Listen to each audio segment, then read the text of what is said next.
Life is complex.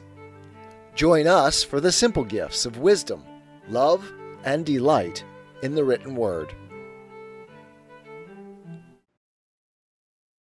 The Life and Adventures of Robinson Crusoe by Dafoe. Chapter 3, Wrecked on a Desert Island. Part 1. After this stop, we made on to the southward continually for 10 or 12 days, living very sparingly on our provisions, which began to abate very much, and going no oftener to the shore than we were obliged to for fresh water. My design in this was to make the river Gambia or Senegal, that is to say, anywhere about the Cape de Verde, where I was in hopes to meet with some European ship. And if I did not, I knew not what course I had to take, but to seek for the islands, or perish there among the negroes. I knew that all the ships from Europe which sailed either to the coast of Guinea, or to Brazil, or to the East Indies, made this cape, or those islands, and, in a word, I put the whole of my fortune upon this single point, either that I must meet with some ship, or must perish. When I had pursued this resolution about 10 days longer, as I have said, I began to see that the land was inhabited, and in 2 or 3 places, as we sailed by, we saw people stand upon the shore to look at us. We could also perceive they were quite black and naked. I was once inclined to have gone on shore to them, but Jury was my better counselor, and said to me, "No go, no go." However, I hauled in nearer the shore that I might talk to them, and I found they ran along the shore by me a good way. I observed they had no weapons in their hand, except one, who had a long slender stick, which Jury said was a lance, and that they could throw them a great way with good aim. So I kept at a distance, but talked with them by signs as well as I could, and particularly made signs for something to eat. They beckoned to me to stop my boat, and they would fetch me some meat. Upon this I lowered the top of my sail and lay by, and 2 of them ran up into the country, and in less than half an hour came back, and brought with them 2 pieces of dried flesh and some corn, such as is the produce of their country. But we neither knew what the one or the other was. However, we were willing to accept it, but how to come at it was our next dispute, for I would not venture on shore to them, and they were as much afraid of us. But they took a safe way for us all, for they brought it to the shore and laid it down, and went and stood a good way off till we fetched it on board, and then came close to us again. We made signs of thanks to them, for we had nothing to make them amends, but an opportunity offered that very instant to oblige them wonderfully. For while we were lying by the shore came 2 mighty creatures, one pursuing the other, as we took it, with great fury from the mountains towards the sea. Whether it was the male pursuing the female, or whether they were in sport or in rage, we could not tell, any more than we could tell whether it was usual or strange. But I believe it was the latter, because, in the first place, those ravenous creatures seldom appear but in the night, and, in the second place, we found the people terribly frighted, especially the women.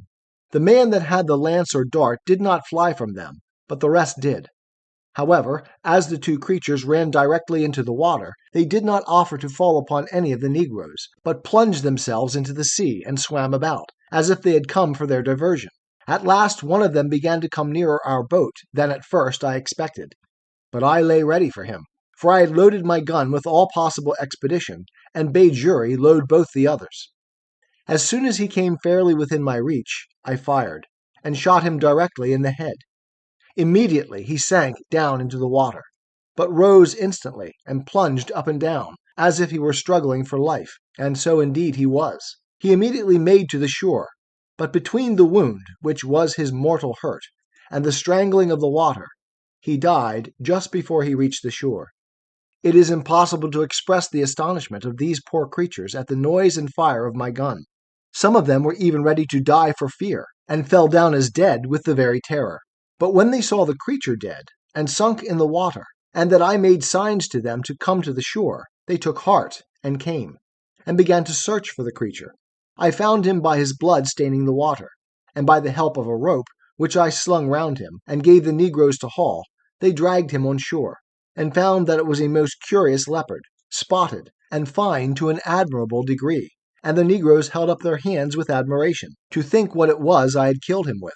The other creature, frighted with the flash of fire and the noise of the gun, swam on shore, and ran up directly to the mountains from whence they came, nor could I, at that distance, know what it was. I found quickly the negroes wished to eat the flesh of this creature, so I was willing to have them take it as a favor from me, which, when I made signs to them that they might take him, they were very thankful for. Immediately they fell to work with him, and though they had no knife, yet with a sharpened piece of wood they took off his skin as readily, and much more readily, than we could have done with a knife. They offered me some of the flesh, which I declined, pointing out that I would give it to them, but made signs for the skin, which they gave me very freely, and brought me a great deal more of their provisions, which, though I did not understand, yet I accepted. I then made signs to them for some water, and held out one of my jars to them, turning it bottom upward to show that it was empty, and that I wanted to have it filled. They called immediately to some of their friends, and there came 2 women, and brought a great vessel made of earth, and burnt, as I supposed, in the sun. This they set down to me, as before, and I sent Jury on shore with my jars, and filled them all 3. The women were as naked as the men. I was now furnished with roots and corn, such as it was, and water, and leaving my friendly negroes, I made forward for about 11 days more, without offering to go near the shore, till I saw the land run out a great length into the sea, at about the distance of 4 or 5 leagues before me. And the sea being very calm, I kept a large offing to make this point. At length, doubling the point, at about 2 leagues from the land, I saw plainly land on the other side, to seaward. Then I concluded, as it was most certain indeed, that this was the Cape de Verde, and those the islands called from thence Cape de Verde Islands. However, they were at a great distance, and I could not well tell what I had best to do, for if I should be taken with a fresh of wind, I might neither reach one or other. In this dilemma, as I was very pensive, I stepped into the cabin and sat down, Jury having the helm, when on a sudden the boy cried out, "Master, master, a ship with a sail!" And the foolish boy was frighted out of his wits, thinking it must needs be some of his master's ships sent to pursue us. But I knew we were far enough out of their reach. I jumped out of the cabin, and immediately saw not only the ship, but that it was a Portuguese ship, and, as I thought, was bound to the coast of Guinea for negroes. But when I observed the course she steered, I was soon convinced they were bound some other way, and did not design to come any nearer to the shore.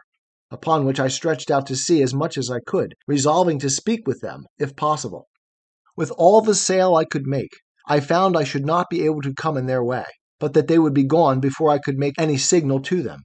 But after I had crowded to the utmost, and began to despair, they, it seems, saw by the help of their glasses that it was some European boat, which they supposed must belong to some ship that was lost, so they shortened sail to let me come up.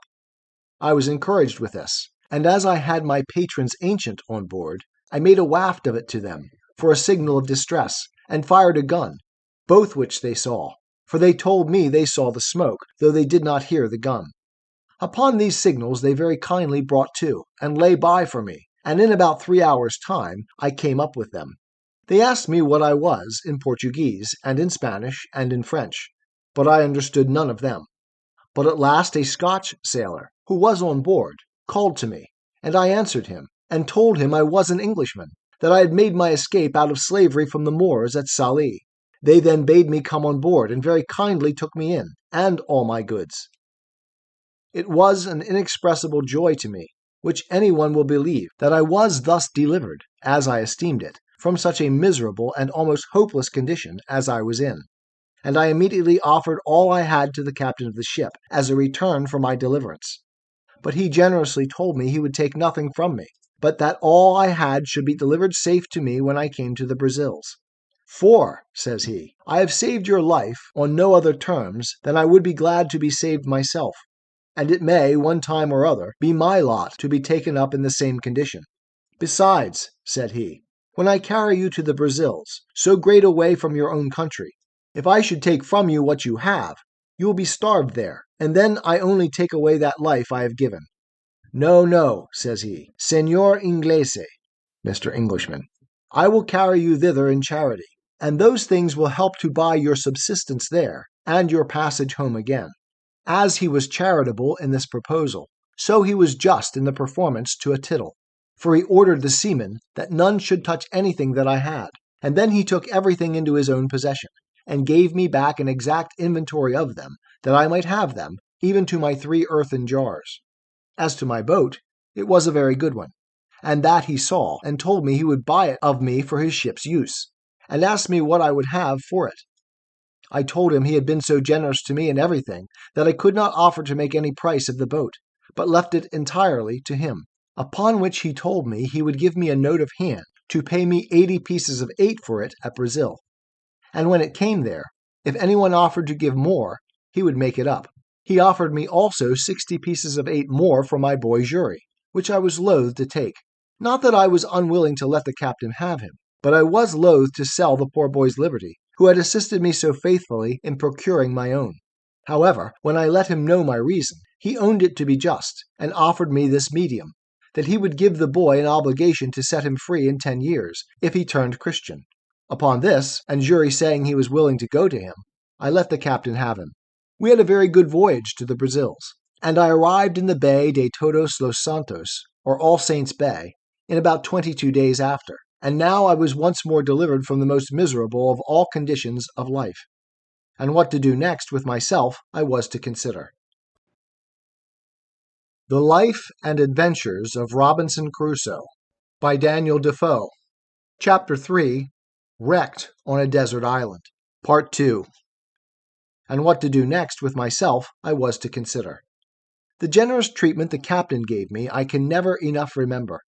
He would take nothing of me for my passage, gave me 20 ducats for the leopard's skin, and 40 for the lion's skin, which I had in my boat, and caused everything I had in the ship to be punctually delivered to me. And what I was willing to sell he bought of me, such as the case of bottles, 2 of my guns, and a piece of the lump of beeswax, for I had made candles of the rest. In a word, I made about 220 pieces of 8 of all my cargo, and with this stock I went on shore in the Brazils. I had not been long here before I was recommended to the house of a good honest man like himself, who had an ingenio, as they call it, that is, a plantation and a sugar house. I lived with him some time, and acquainted myself by that means with the manner of planting and making of sugar, and seeing how well the planters lived, and how they got rich suddenly, I resolved, if I could get a license to settle there, I would turn planter among them, resolving in the meantime to find out some way to get my money, which I had left in London, remitted to me. To this purpose, getting a kind of letter of naturalization, I purchased as much land that was uncured as my money would reach, and formed a plan for my plantation and settlement, such a one as might be suitable to the stock which I proposed to myself to receive from England. I had a neighbor, a Portuguese of Lisbon, but born of English parents, whose name was Wells, and in much such circumstances as I was. I call him my neighbor because his plantation lay next to mine, and we went on very sociably together. My stock was but low, as well as his, and we rather planted for food than anything else for about 2 years.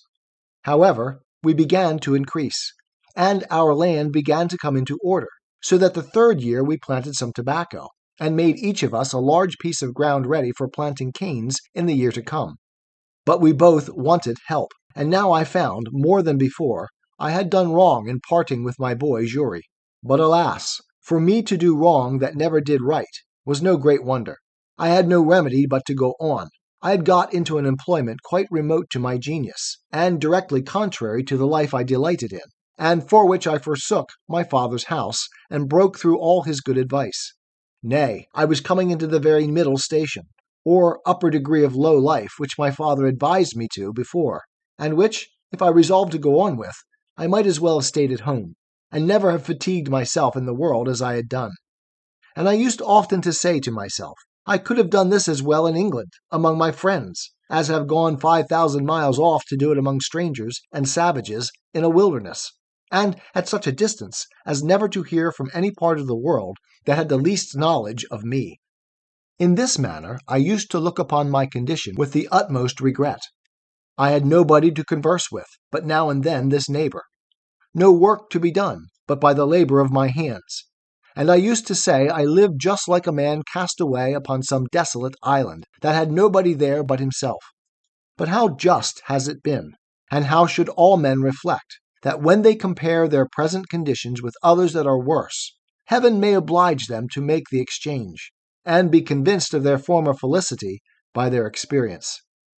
I say, how just has it been that the truly solitary life I reflected on in an island of mere desolation should be my lot, who had so often unjustly compared it with the life which I then led, in which, had I continued, I had in all probability been exceeding prosperous and rich. I was in some degree settled in my measures for carrying on the plantation before my kind friend, the captain of the ship that took me up at sea, went back, for the ship remained there, in providing his lading and preparing for his voyage nearly 3 months. When telling him what little stock I had left behind me in London, he gave me this friendly and sincere advice. "Signor Inglese," says he, for so he always called me, "if you will give me letters and a procuration in form to me, with orders to the person who has your money in London to send your effects to Lisbon, to such persons as I shall direct, and in such goods as are proper for this country, I will bring you the produce of them, God willing, at my return. But since human affairs are all subject to changes and disasters, I would have you give orders but for £100 sterling, which, you say, is half your stock, and let the hazard be run for the first, so that, if it come safe, you may order the rest the same way, and, if it miscarry, you may have the other half to have recourse to for your supply." This was so wholesome advice, and looked so friendly, that I could not but be convinced it was the best course I could take. So I accordingly prepared letters to the gentlewoman with whom I had left my money, and a procuration to the Portuguese captain, as he desired. I wrote the English captain's widow a full account of all my adventures, my slavery, escape, and how I had met with the Portuguese captain at sea, the humanity of his behavior, and what condition I was now in, with all other necessary directions for my supply. And when this honest captain came to Lisbon, he found means, by some of the English merchants there, to send over, not the order only, but a full account of my story to a merchant in London, who represented it effectually to her. Whereupon she not only delivered the money, but out of her own pocket sent the Portugal captain a very handsome present for his humanity and charity to me. The merchant in London, vesting this £100 in English goods, such as the captain had written for, sent them directly to him at Lisbon, and he brought them all safe to me to the Brazils, among which, without my direction, for I was too young in my business to think of them, he had taken care to have all sorts of tools, ironwork, and utensils necessary for my plantation, and which were of great use to me. When this cargo arrived, I thought my fortune made, for I was surprised with the joy of it, and my good steward, the captain, had laid out the £5 which my friend had sent him for a present for himself, to purchase and bring me over a servant, under bond for 6 years' service, and would not accept of any consideration, except a little tobacco, which I would have him accept, being of my own produce. Neither was this all, for my goods being all English manufacture, such as cloths, stuffs, baize, and things particularly valuable and desirable in the country, I found means to sell them to a very great advantage, so that I may say I had more than 4 times the value of my first cargo, and was now infinitely beyond my poor neighbor. I mean in the advancement of my plantation, for the first thing I did, I bought me a Negro slave, and an European servant also, I mean another, besides that which the captain brought me from Lisbon. But as abused prosperity is oftentimes made the very means of our greatest adversity, so it was with me. I went on the next year with great success in my plantation. I raised 50 great rolls of tobacco on my own ground, more than I had disposed of for necessaries among my neighbors. And these 50 rolls, being each of above 100 weight, were well cured, and laid by against the return of the fleet from Lisbon. And now, increasing in business and wealth, my head began to be full of projects and undertakings beyond my reach, such as are, indeed, often the ruin of the best heads in business. Had I continued in the station I was now in, I had room for all the happy things to have yet befallen me, for which my father so earnestly recommended a quiet, retired life, and of which he had so sensibly described the middle station of life to be full of. But other things attended me, and I was still to be the wilful agent of all my own miseries, and particularly to increase my fault, and double the reflections upon myself, which in my future sorrows I should have leisure to make. All these miscarriages were procured by my apparent obstinate adhering to my foolish inclination of wandering abroad, and pursuing that inclination in contradiction to the clearest views of doing myself good in a fair and plain pursuit of those prospects and those measures of life which nature and providence concurred to present me with, and to make my duty. As I had once done thus in my breaking away from my parents, so I could not be content now, but I must go and leave the happy view I had of being a rich and thriving man in my new plantation, only to pursue a rash and immoderate desire of rising faster than the nature of the thing admitted. And thus I cast myself down again into the deepest gulf of human misery that ever man fell into, or perhaps could be consistent with life and a state of health in the world. To come, then, by the just degrees to the particulars of this part of my story, you may suppose that having now lived almost 4 years in the Brazils, and beginning to thrive and prosper very well upon my plantation, I had not only learned the language, but had contracted acquaintance and friendship among my fellow planters, as well as among the merchants of St. Salvador, which was our port, and that in my discourses among them I had frequently given them an account of my 2 voyages to the coast of Guinea, the manner of trading with the negroes there, and how easy it was to purchase upon the coast for trifles, such as beads, toys, knives, scissors, hatchets, bits of glass, and the like, not only gold dust, guinea grains, elephant's teeth, etc., but negroes for the service of the Brazils in great numbers. They listened always very attentively to my discourses on these heads, but especially to that part which related to the buying of negroes, which was a trade at that time, not only far entered into, but, as far as it was, had been carried on by asientos, or permission of the kings of Spain and Portugal, and engrossed in the public stock, so that few negroes were bought, and these excessively dear.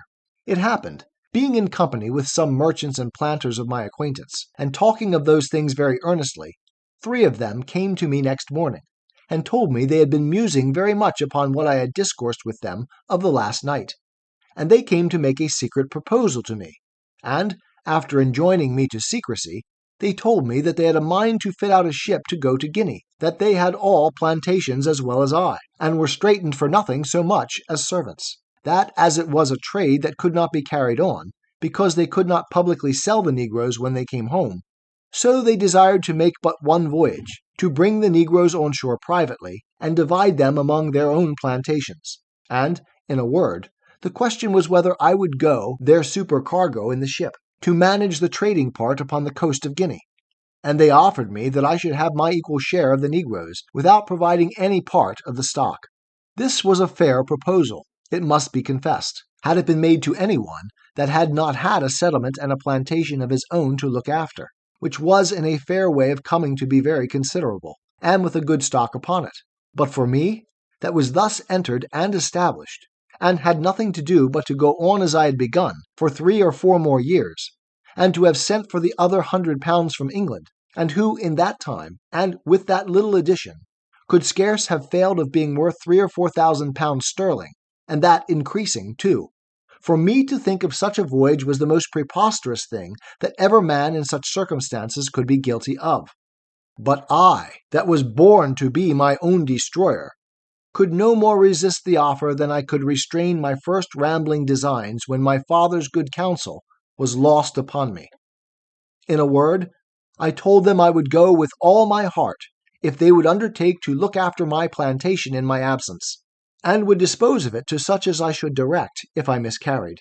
This they all engaged to do, and entered into writings or covenants to do so, and I made a formal will, disposing of my plantation and effects in case of my death, making the captain of the ship that had saved my life, as before, my universal heir, but obliging him to dispose of my effects as I had directed in my will, 1/2 of the produce being to himself, and the other to be shipped to England. In short, I took all possible caution to preserve my effects and to keep up my plantation. Had I used half as much prudence to have looked into my own interest, and have made a judgment of what I ought to have done and not to have done, I had certainly never gone away from so prosperous an undertaking, leaving all the probable views of a thriving circumstance, and gone upon a voyage to sea, attended with all its common hazards, to say nothing of the reasons I had to expect particular misfortunes to myself. But I was hurried on, and obeyed blindly the dictates of my fancy, rather than my reason. And accordingly, the ship being fitted out, and the cargo furnished, and all things done, as by agreement, by my partners in the voyage, I went on board in an evil hour, the 1st September, 1659, being the same day 8 years that I went from my father and mother at Hull, in order to act the rebel to their authority, and the fool to my own interests. Our ship was about 120 tons burden, carried 6 guns and 14 men, besides the master, his boy, and myself. We had on board no large cargo of goods, except of such toys as were fit for our trade with the negroes, such as beads, bits of glass, shells, and other trifles, especially little looking-glasses, knives, scissors, hatchets, and the like. The same day I went on board we set sail, standing away to the northward upon our own coast, with design to stretch over for the African coast when we came about 10 or 12 degrees of northern latitude, which, it seems, was the manner of course in those days. We had very good weather, only excessively hot, all the way upon our own coast, till we came to the height of Cape St. Augustino, from whence, keeping further off at sea, we lost sight of land, and steered as if we were bound for the Isle Fernando de Noronha, holding our course northeast by north, and leaving those isles on the east. In this course we passed the line in about 12 days' time, and were, by our last observation, in 7 degrees 22 minutes northern latitude, when a violent tornado, or hurricane, took us quite out of our knowledge. It began from the southeast, came about to the northwest, and then settled in the northeast, from whence it blew in such a terrible manner that for 12 days together we could do nothing but drive, and, scudding away before it, let it carry us whither fate and the fury of the winds directed. And during these 12 days, I need not say that I expected every day to be swallowed up, nor, indeed, did any in the ship expect to save their lives. In this distress we had, besides the terror of the storm, one of our men die of the calenture, and 1 man and the boy washed overboard. About the 12th day, the weather abating a little, the master made an observation as well as he could, and found that he was in about 11 degrees north latitude, but that he was 22 degrees of longitude difference west from Cape St. Augustino, so that he found that he was upon the coast of Guyana, or the northern part of Brazil, beyond the river Amazon, toward that of the river Orinoco, commonly called the Great River, and began to consult with me what course he should take, for the ship was leaky, and very much disabled, and he was going directly back to the coast of Brazil. I was positively against that, and looking over the charts of the sea-coast of America with him, we concluded there was no inhabited country for us to have recourse to till we came within the circle of the Caribbee Islands, and therefore resolved to stand away for Barbados, which, by keeping off at sea, to avoid the indraft of the Bay, or Gulf of Mexico, we might easily perform, as we hoped, in about 15 days' sail, whereas we could not possibly make our voyage to the coast of Africa without some assistance, both to our ship and to ourselves. With this design we changed our course, and steered away northwest by west, in order to reach some of our English islands, where I hoped for relief. But our voyage was otherwise determined. The Life and Adventures of Robinson Crusoe by Daniel Dafoe. Chapter 3. Wrecked on a Desert Island. Part 3. But our voyage was otherwise determined. For being in the latitude of 12 degrees 18 minutes, a second storm came upon us, which carried us away with the same impetuosity westward, and drove us so out of the way of all human commerce, that, had all our lives been saved as to the sea, we were rather in danger of being devoured by savages than ever returning to our own country. In this distress, the wind still blowing very hard, one of our men early in the morning cried out, "Land!" And we had no sooner run out of the cabin to look out, in hopes of seeing whereabouts in the world we were, that the ship struck upon a sand, and in a moment her motion being so stopped, the sea broke over her in such a manner that we expected we should all have perished immediately. and we were immediately driven into our close quarters to shelter us from the very foam and spray of the sea. It is not easy for anyone who has not been in the like condition to describe or conceive the consternation of men in such circumstances.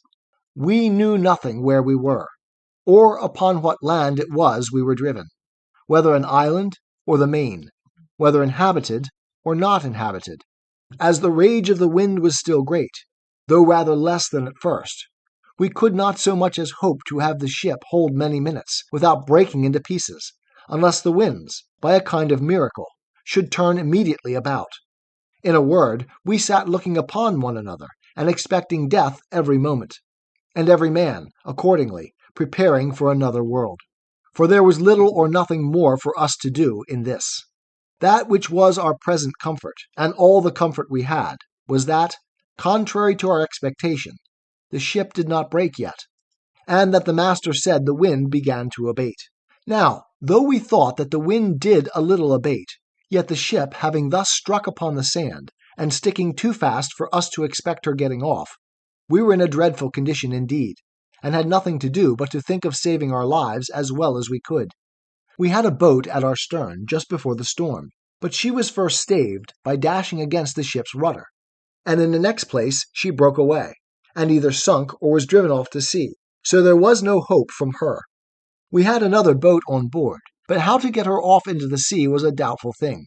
However, there was no time to debate, for we fancied that the ship would break in pieces every minute, and some told us she was actually broken already.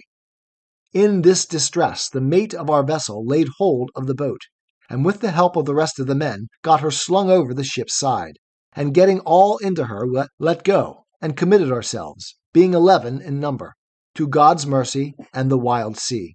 For though the storm was abated considerably, yet the sea ran dreadfully high upon the shore, and might well be called den wild zee, as the Dutch call the sea in a storm. And now our case was very dismal indeed, for we all saw plainly that the sea went so high that the boat could not live, and that we should be inevitably drowned. As to making sail, we had none, nor if we had, could we have done anything with it. So we worked at the oar towards the land, though with heavy hearts, like men going to execution. For we all knew that when the boat came near the shore she would be dashed in 1,000 pieces by the breach of the sea.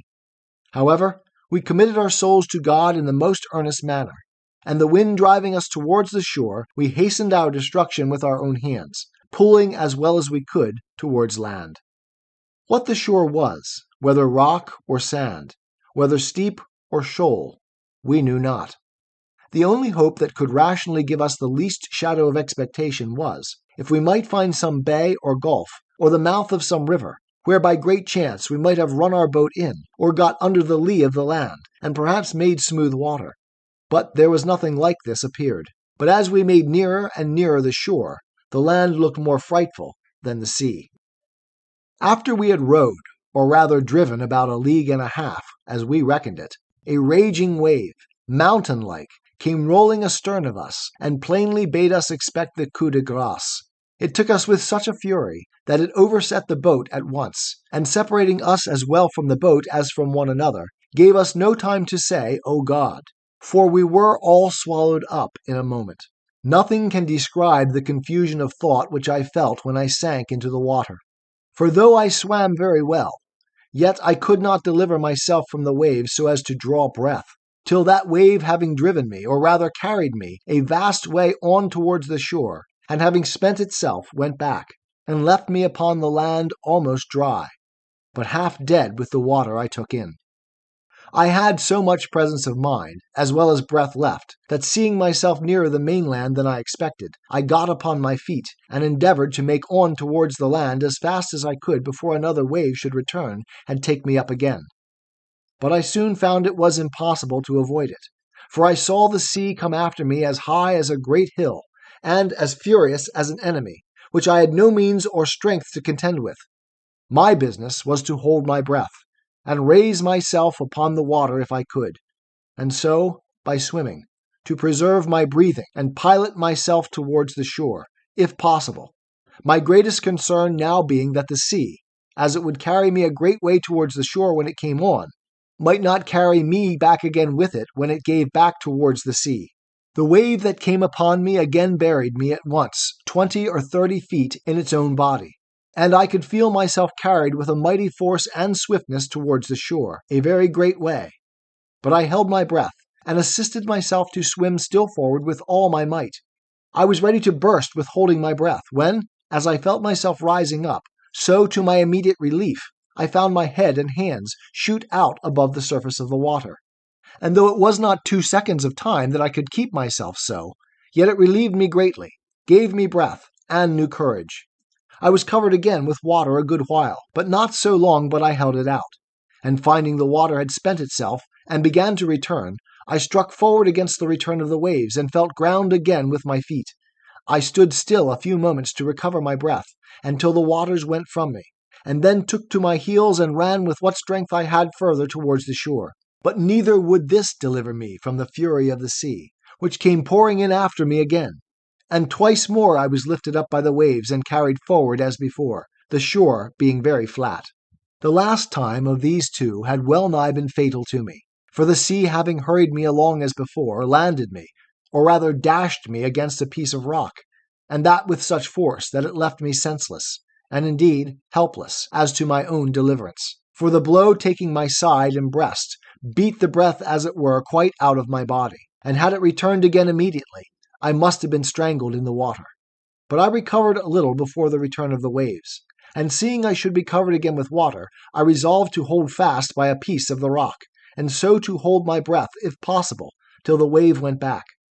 Now, as the waves were not so high as at first, being nearer land, I held my hold till the wave abated, and then fetched another run, which brought me so near the shore that the next wave, though it went over me, yet did not so swallow me up as to carry me away.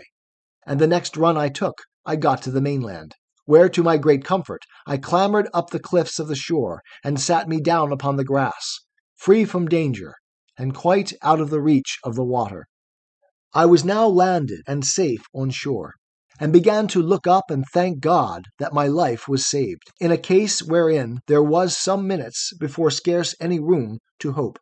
I believe it is impossible to express to the life what the ecstasies and transports of the soul are when it is so saved, as I may say, out of the very grave.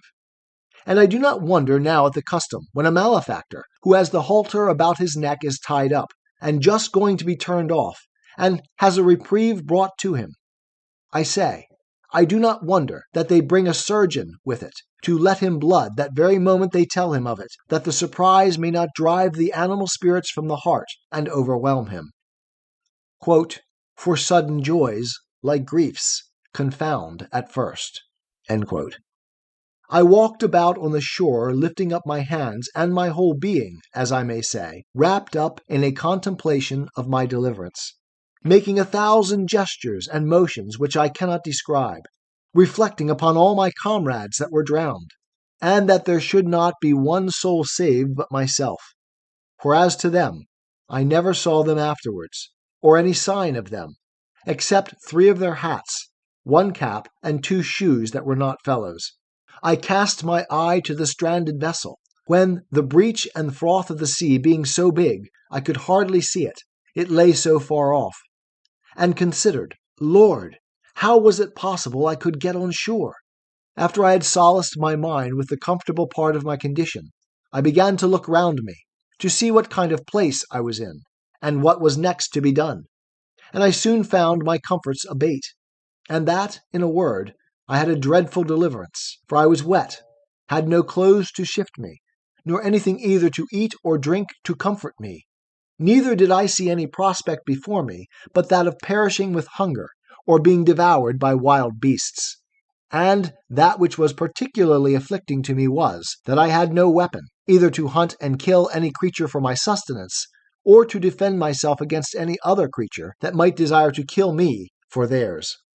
In a word, I had nothing about me but a knife, a tobacco pipe, and a little tobacco in a box. This was all my provisions, and this threw me into such terrible agonies of mind, that for a while I ran about like a madman. Night coming upon me, I began with a heavy heart to consider what would be my lot if there were any ravenous beasts in that country, as at night they always come abroad for their prey. All the remedy that offered to my thoughts at that time was to get up into a thick bushy tree like a fir, but thorny, which grew near me, and where I resolved to sit all night and consider the next day what death I should die, for as yet I saw no prospect of life. I walked about a furlong from the shore to see if I could find any fresh water to drink, which I did, to my great joy. And having drank, and put a little tobacco into my mouth to prevent hunger, I went to the tree, and getting up into it, endeavored to place myself so that if I should fall asleep I might not fall. And having cut me a short stick like a truncheon for my defense, I took up my lodging, and having been excessively fatigued, I fell fast asleep, and slept as comfortably as, I believe, few could have done in my condition, and found myself more refreshed with it than, I think, I ever was on such an occasion. 'Tis the gift to be simple, 'tis the gift to be free, 'tis the gift to come down where we ought to be, and when we find ourselves in the place just right, 'twill be in the valley of love and delight. When true simplicity is gained, to bow and to bend, we will not be ashamed. To turn will be our delight, till by turning, we come round right.